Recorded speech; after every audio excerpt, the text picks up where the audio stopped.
to just listen to God talk to himself. And he said, why are they telling me thank you? I said, Lord, I don't know. Maybe for all the things you've done. He said, no, not for that.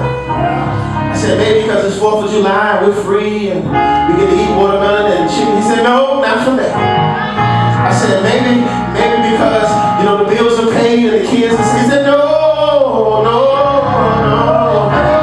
He said, tell the people to tell me thank you for 3 things.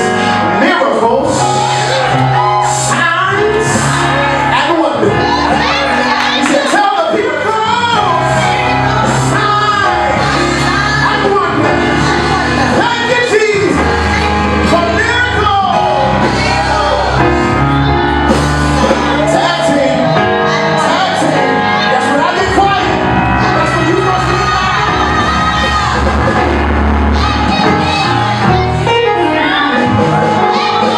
I said, Lord. Somebody say, Lord. I said, give me a scripture or something to prove that we can thank him before we see him. He said, have you not read when I sent the children of Israel into battle? And they went to battle saying, for his mercy endureth forever. Don't you sing the song? I give thanks unto the Lord for his goodness and his mercy endure forever. He said, have you not read that the spoil of that war took them 3 days? Anybody ready for a 3-day miracle? Anybody ready for a 3-day turnaround? And here's what he told me to tell me. He said, when you say thank you, because as he is, so are you. You're calling something that be not as though it was. There are miracles that God is yet to perform. And all he wants you to do is to begin to bless him for the miracle that doesn't exist. Because when you say thank you, you call a thing from out of existence into existence. All you got to do is say, oh, I thank you that I'm debt free. Lord, I thank you. Every member of my household is saved. Lord, I thank you for victories, seen and unseen. Lord, I give you the glory. Now come on and tell Jesus, thank you for all you've done.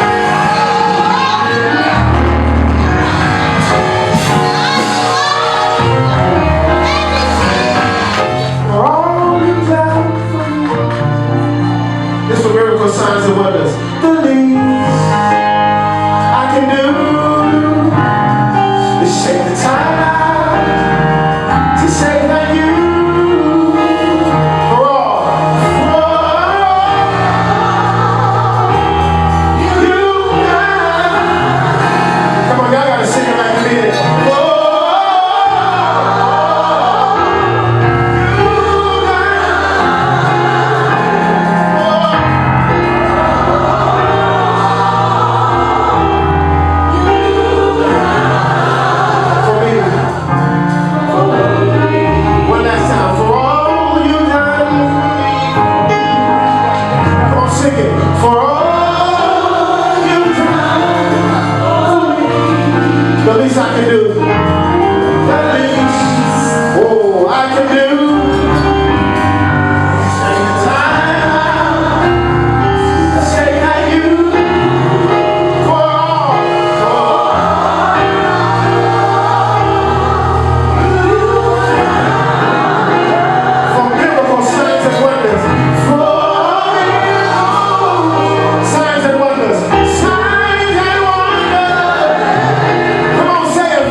Go greet somebody. Tell them that you are glad to see them.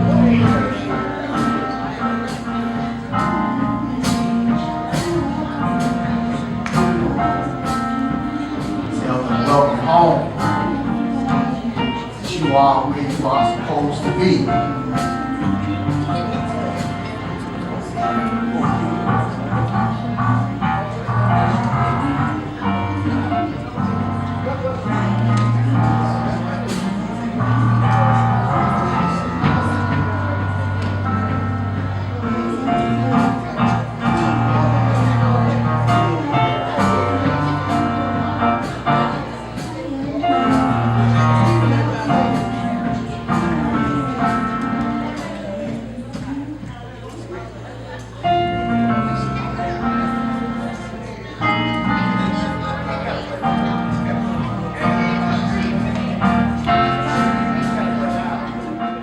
His presence in our lives today.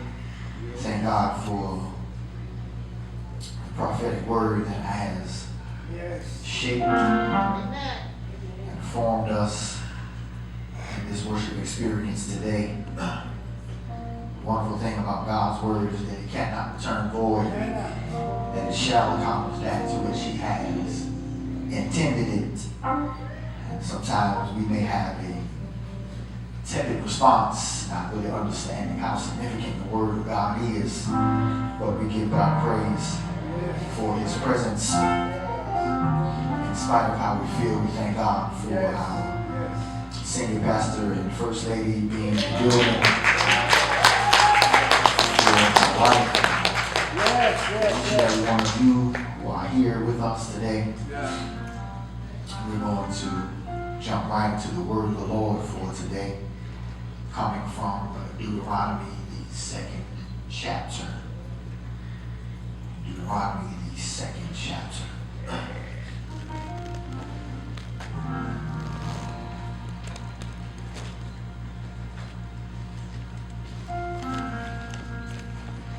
Hallelujah.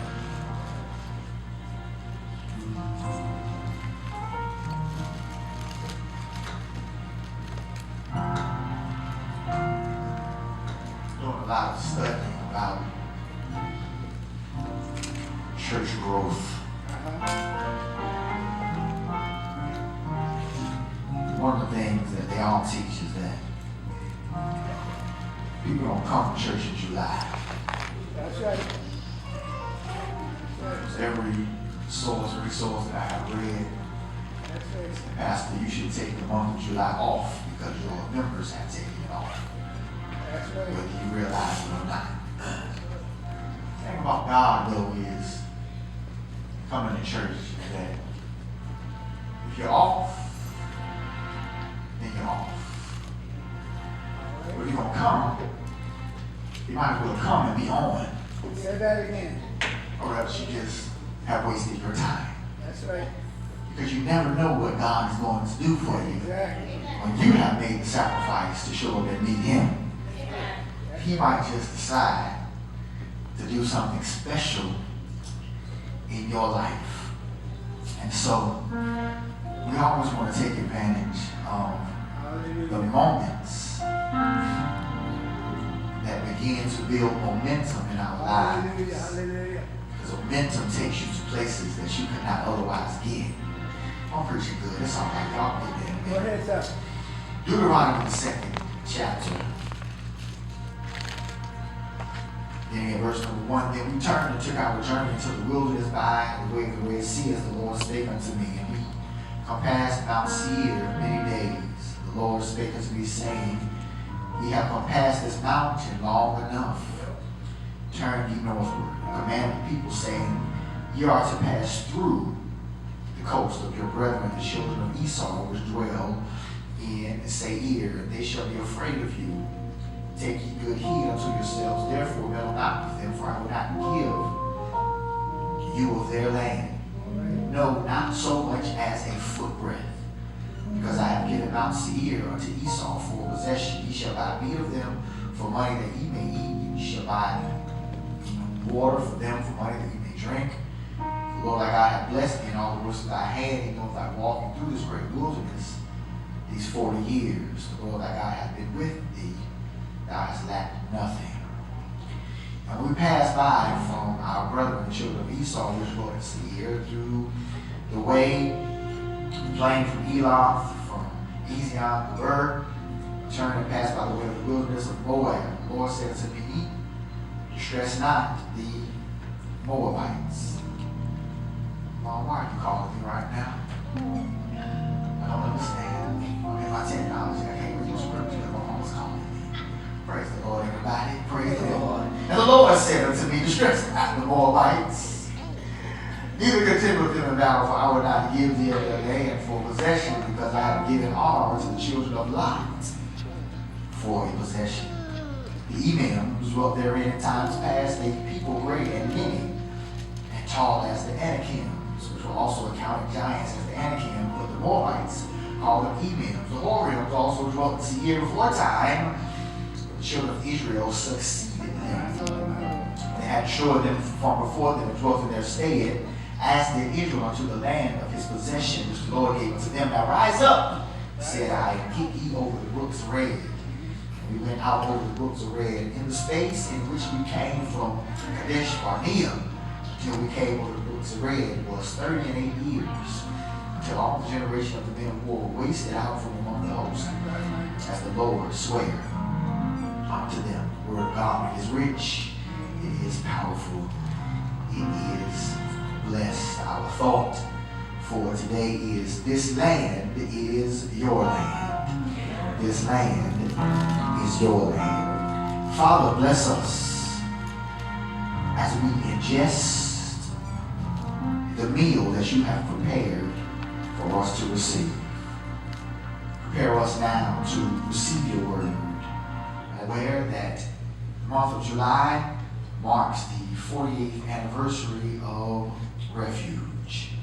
Refuge mission began in 1971, and in 1981 we became Refuge Church under the auspices of our senior pastor.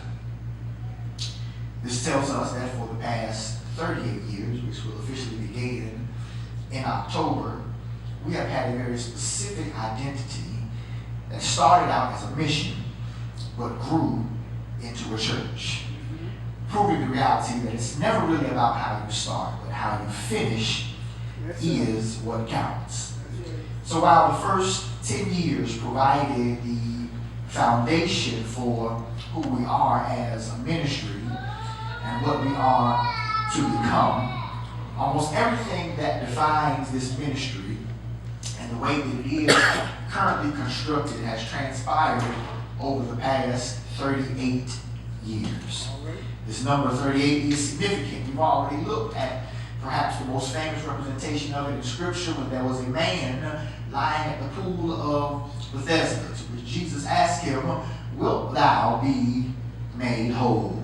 Jesus, subsequently not accepting the man's excuses, gave him a prophetic word telling the man, rise, take up your bed, and walk. Rise. The first thing you've got to do is you've got to change your posture and get up from where it is that you have been. Take up your bed. The next thing that you have to do is you have to change position. You have to carry what has been carrying you. You have to hold what has been holding you. You have to change what has been changing you. Finally, you've got to walk. You've got to change your problem into a solution by doing something that you have not done before. You have to do the impossible. You have to do something that nobody has seen done in the past 38 years. That's what the number 38 represents. That is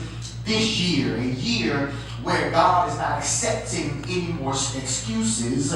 We have a mandate to pursue, to push until real success changes everything, because we're not just pursuing because we don't have anything else to do. We are pursuing because God has given us a word that says, when you pursue, you shall without fail recover all. Where you have been stuck, there will be release. Where you have been down, there will be elevation. Where you have had problems, there will be solutions. Where you have had sickness, God is saying, go after health. Loss after loss, failure after failure, defeat after defeat is supernaturally being transformed to the words that are on most of your chest. Win.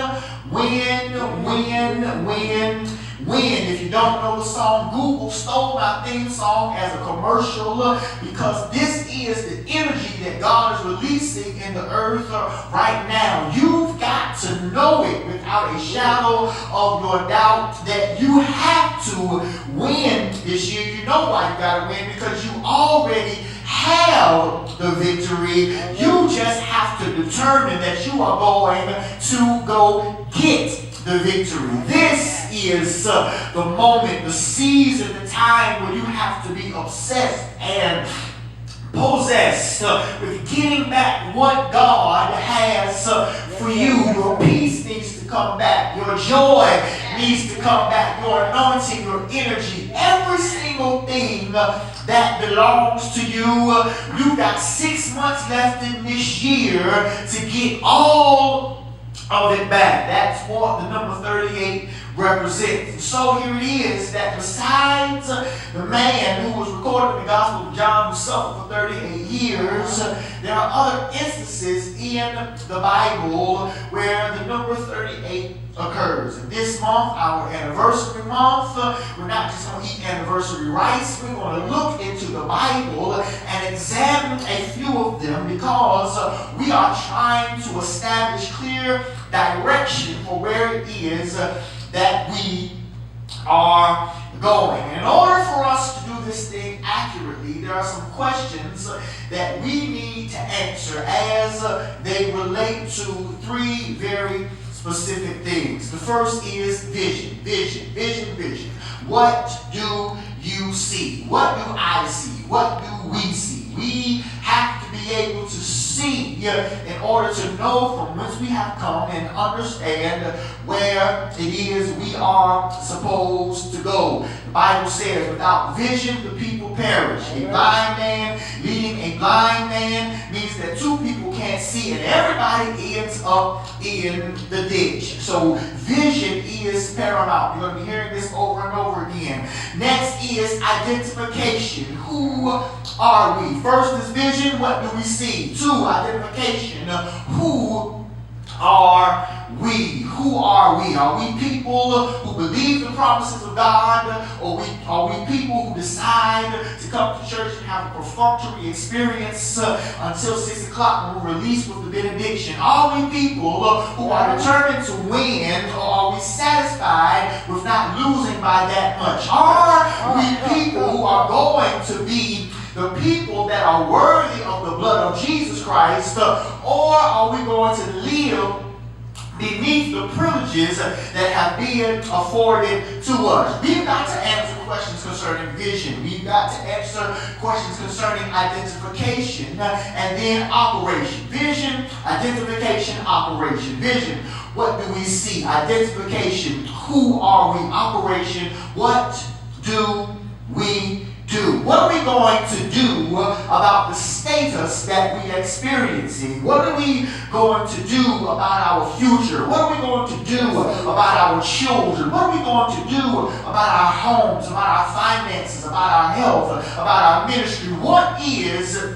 it that we are going to do? Vision, identification, operation. What we see, who we are, what we do. So with these things in mind, we have an object lesson that comes from the children of Israel, who at the stage that Deuteronomy comes from the scriptures, they have undergone a complete metamorphosis that has taken 40 years to complete. Children of Israel, they came out of Egypt as slaves. And by the time Moses and the people who he has writing with him write Deuteronomy, they've taken on a complete metamorphosis that has taken them 40 years to complete. This is the context of Deuteronomy, in that it is a retelling of the law. In fact, that's what the word Deuteronomy means. Deuteros means second. You understand that? Duet is a two-people song. Nomos means law, nomenclature, how we understand things. So Deuteronomy simply means a second retelling of the law, or specifically it is, quote, a looking back in order to move forward. So by the time they write Deuteronomy, they're on the precipice of the Jordan River, about to enter into the promised land. And Moses says, we've got to look back at all that God has done in order for us to have clear direction as to where it is that we are going. And so hopefully you'll read when you get home. You'll find that the first chapter of the book of Deuteronomy sums up the entire 40 years experience that has brought them to this place. Moses talks about they came out of Egypt, they journeyed here, did that, were disobedient, didn't listen to the spies, decided that they were going to listen to the spies, got defeated. All of that is recorded, Israel's history, in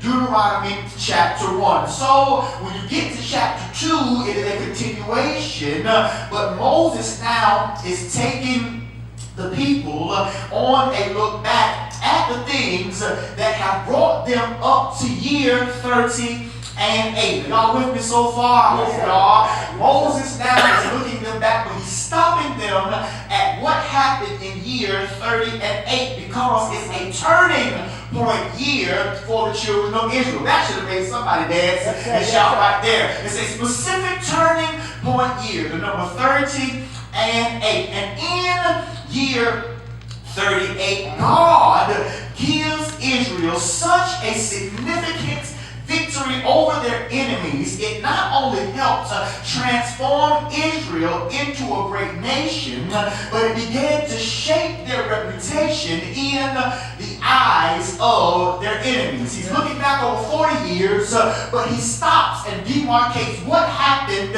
in year 38. God transformed us by giving us such a significant victory over our enemies that we begin to see the works of God. We begin to understand who we were, and we begin to operate according to the promise of God, one. But two, the enemies around us begin to understand these are not the type of people that you want to mess with. I hope I'm not getting too early for a declaration, but for some of y'all that are going to receive it, this is a significant victory in your life, that your vision is going to change. You're no longer going to see yourself as down, as defeated, as distressed, and downtrodden. You are finally, at long last, going to see yourself the way that God sees you. You are more than a conqueror. You are a chosen generation, a royal priesthood that is specifically called to show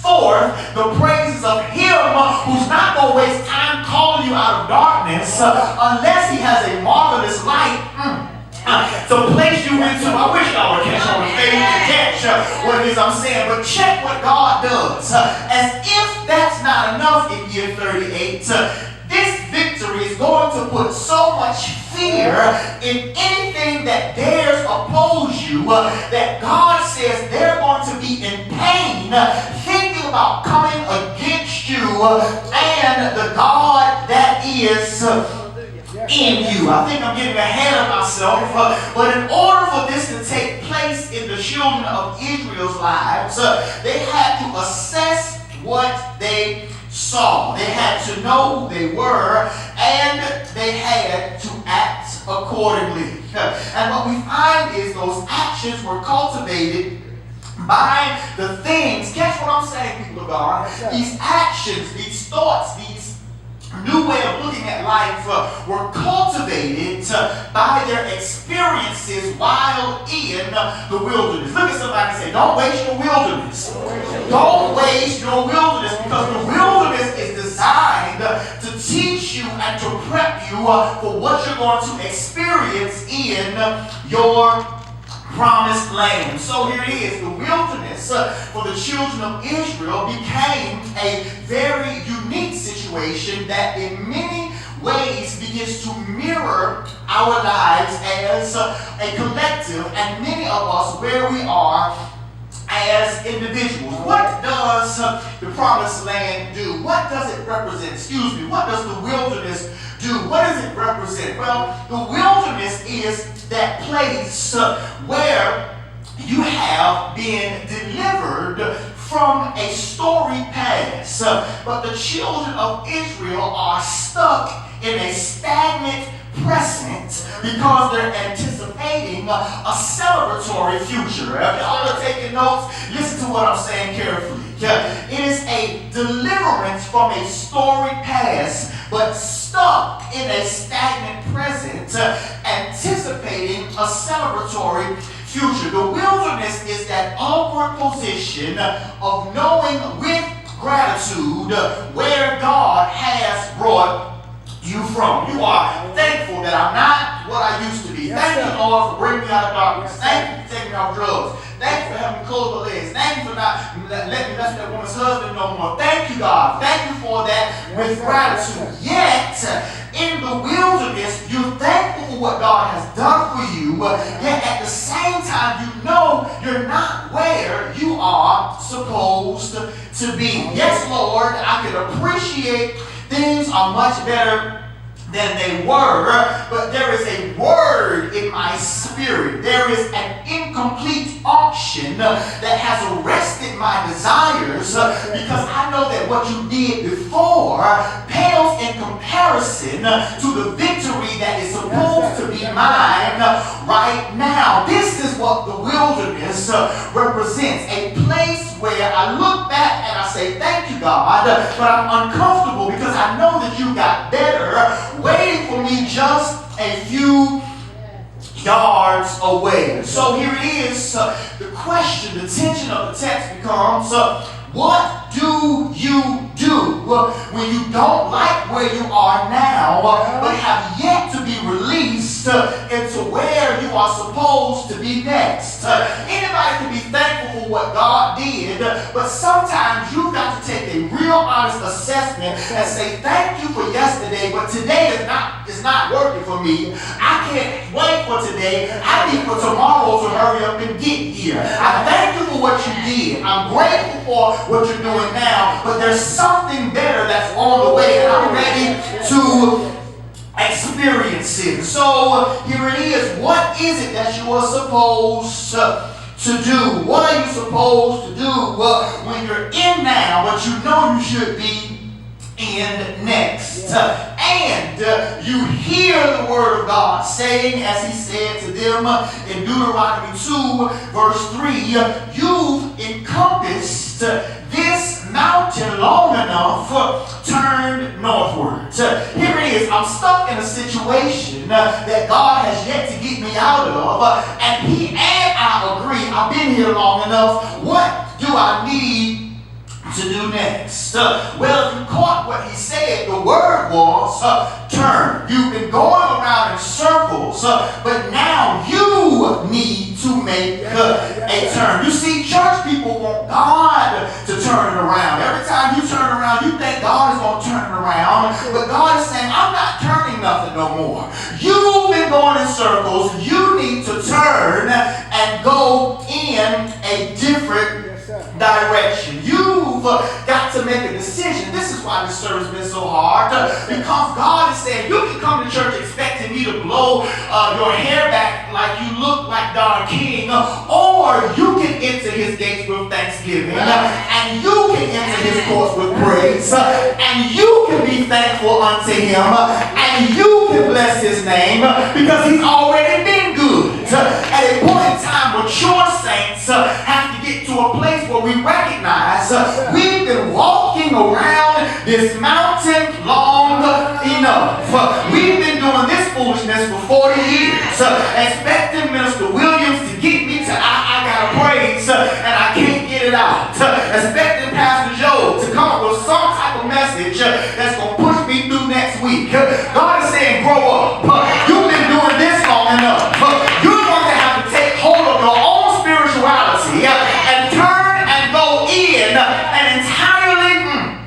feel like preaching. An entirely different direction, because once you decide to make a turn, God, I want to preach now.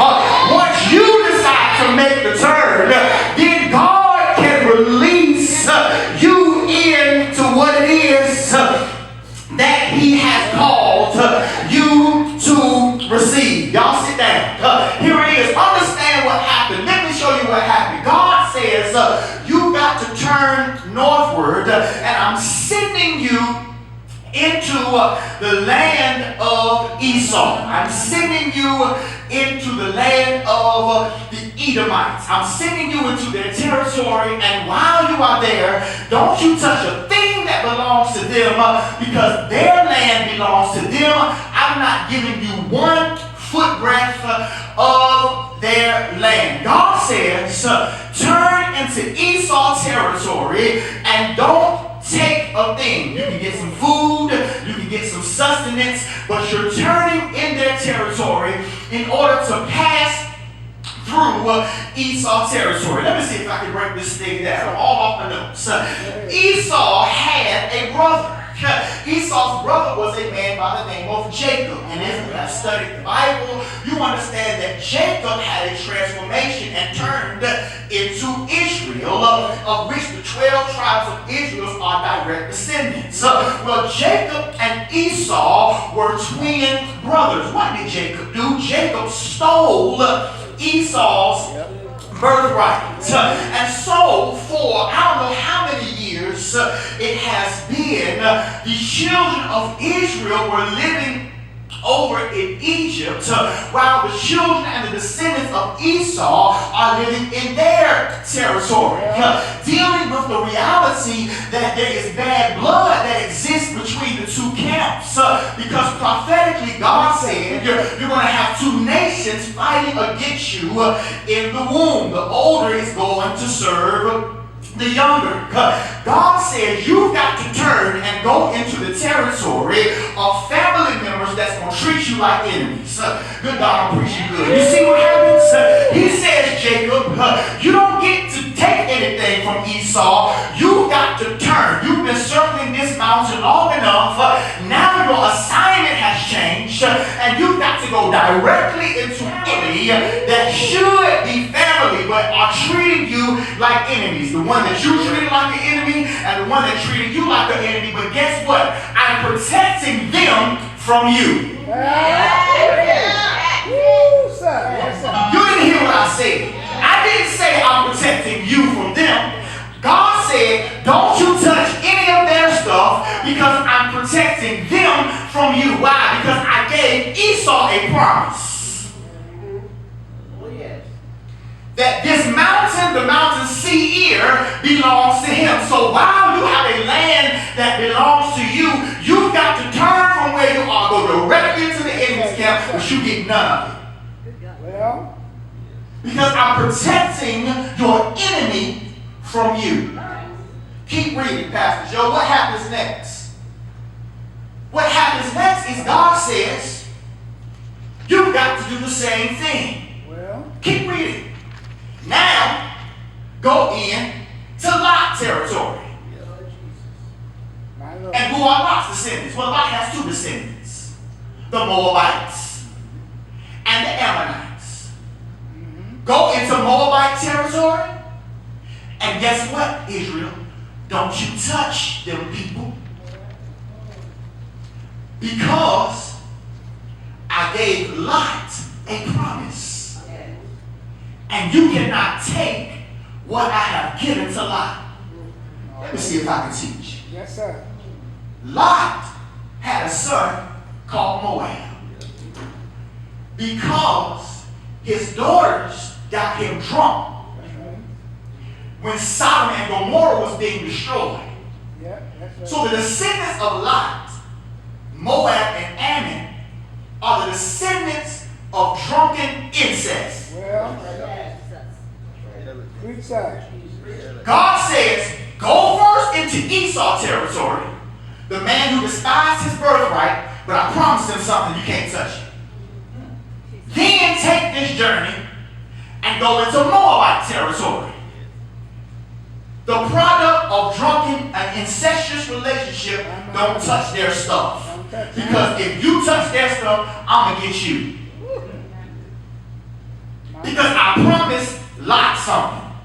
Do you hear what I'm saying? The man that slept with his daughters, his sin did not cancel out the promise that God gave to God. See, you ain't catching it. It don't matter how bad you've been. If God gave you a promise, even until the 55th generation, nobody can touch the promises of God. He says, I need for you to go to Esau territory. Don't touch nothing. Keep on going until Moabite territory. Don't touch nothing. Keep on going to Ammonite territory. Come on, Bible scholars. These are the Edomites, the Moabites, and the Ammonites. Besides the Philistines, Israel don't have greater enemies. He says, march right through enemy territory, and you can't have none of their land. Well, why does he do this? Well, if you read, God says, you got to leave Esau's stuff alone. Because Esau was facing the Edomites, these giant people. But because I gave Esau a promise, Esau succeeded them and took over his land. I'm reading the scriptures. Yes, sir. And then he says, Lot's people, the Moabites, they succeeded the Anakims, another people who were comprised of giants that were mightier and greater than the Moabites. All right. But because I gave Lot a promise, My Lord. the smaller, weaker people defeated the giants. Yes. Then God says, let me talk to you about the Ammonites. Well, the Ammonites succeeded the I can't pronounce it right now. The Zamzumims, a bunch of giants, and a people stronger. But because I gave Lot a promise, a weaker people defeated them. Why would God take Israel 3 different times into Esau territory and show him land that they could not touch, that came to them by dispossessing a greater people than them? Well, tell them now, go into Lot territory and look at the Moabites as a people who defeated a people stronger than them, but because I gave them a promise, the Moabites get the land. And then go to the Ammonites and say the Ammonites succeeded people that were greater and stronger than them. But because I gave them a promise, the weaker succeeded the greater. Why would God do that? yes, sir. Yes, Because sir. God was trying to tell them, if I did this for your enemies, what do you think I'm about to do for you? You're going to walk straight into the promised land, and as the weaker people, you're going to dispossess every giant, every Jericho, every Ai, every wall, everybody that opposes you. Not because you're so strong, but because I gave you a promise, and the promised land is your land. Let me preach the Refuge Church of God in Christ. There is some stuff that God is trying to let you see. He's protected you from your enemies, just to let you know that if he did it for them, he's got some stuff that's lined up for you that not a devil in hell can touch. He's got stuff that eyes have not seen, ears have not heard, not a imp, not a devil, not a liar, not a hater, not a committee, not a deacon, not a trustee,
person is standing as well.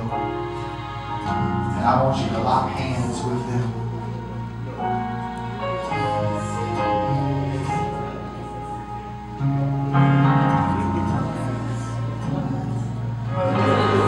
Just what he said.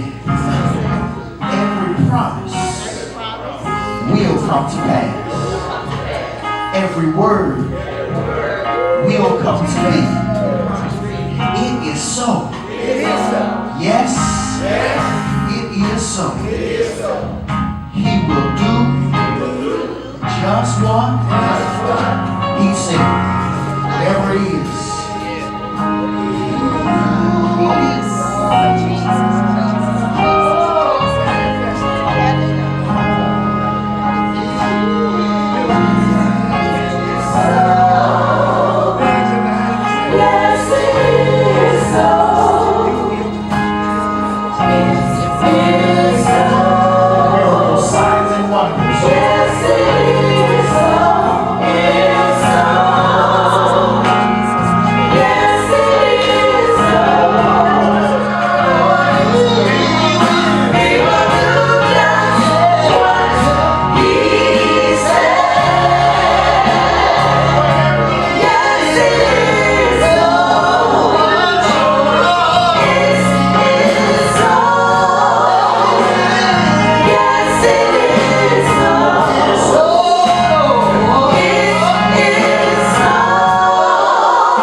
History of Refuge just began to flash through my mind, and the suddenlies and the pursuits and the succeeds just began to flood up, and rode the bus with Sister Anna Mae Davis to church. And we had a little conversation. The next day, they came to me and told me, we're giving you the church. The next day, and we had to go through some political stuff, but the very next day, they came to me and told me they were giving me the church. Went down to Refuge. The first Sunday I preached, the same Sunday, membership double. The same Sunday. Little place on Benefit Road got too big. The next Sunday, too small. The next Sunday we were at Koji Gaba. No long drawn out process, no whole lot of stuff. The next Sunday. Sunday, Christmas that year was on a Sunday. The house said we could not use it for the service. We had our service the Sunday before Christmas. We didn't have no place to have our service. It's Christmas Eve. They knew somebody gonna start that move. They called them and said, sure, y'all can use our church Sunday. We have our service on Christmas Eve.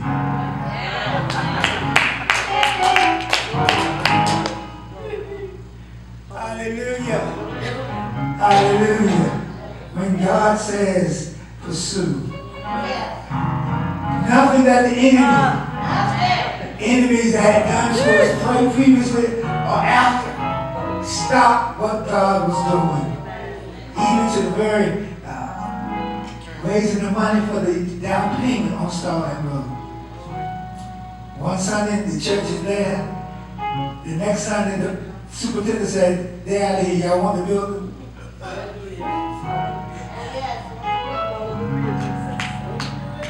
Y'all can have the building. We'll get together and let you know how much we're going to ask you for.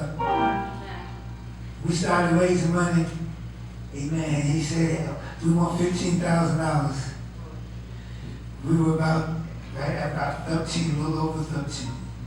We were supposed to meet him on Friday. This is Wednesday night. Raise an offering and tell the people what we need to do. And we raised, $200-300, whatever.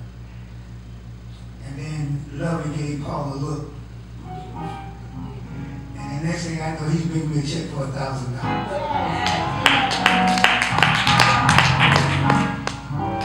What God has promised, He's able, more than able to perform.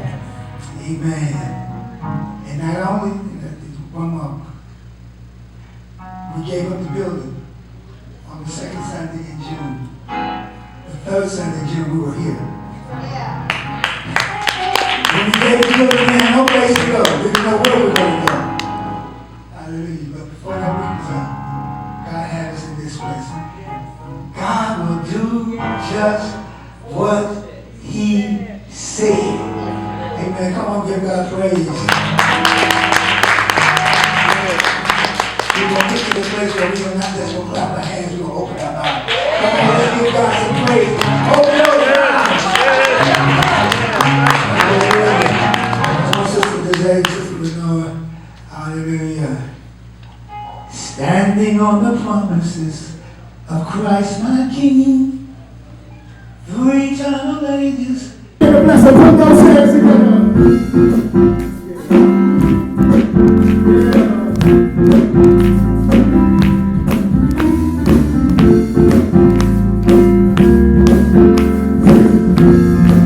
Everybody who's glad to be here, open your mouth and make some noise for Jesus. Let the high praise, be in my mouth, I praise, and the victory shall be mine. Let the high praise begin. Let the high praise begin. One more time, let the high. Let the high praise be in my mouth, I praise, and the victory shall be mine. Let the high praise begin. Let the high praise begin. Hallelujah.